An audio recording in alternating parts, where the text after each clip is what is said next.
Uzanan kolların aklımda, bu mavi gecenin ortasında. Hiç acelem yok sana, kaplumbağa hızındayım.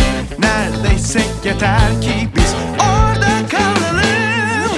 Hoş geldin çilek kokulum, hoş geldin leziz şekerim, hoş geldin sen dans partnerim. Seninle tamamlandı hayat.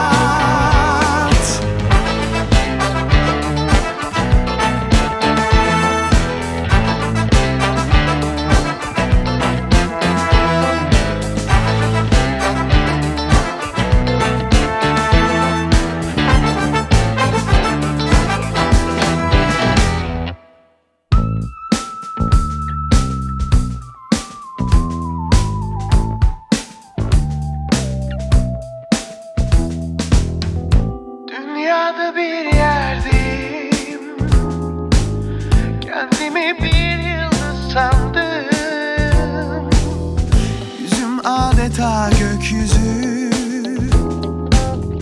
bedenimse saman yolu. Hiç acelem yok sana, kaplumbağa hızındayım.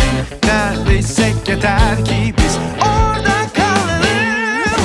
Hoş geldin çilek kokulum, hoş geldin leziz şekerim, hoş geldin sen dans partnerim.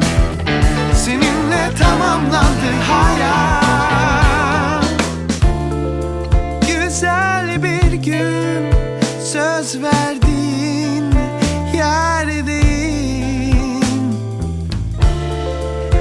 Aynı hızdayım, acelem yok.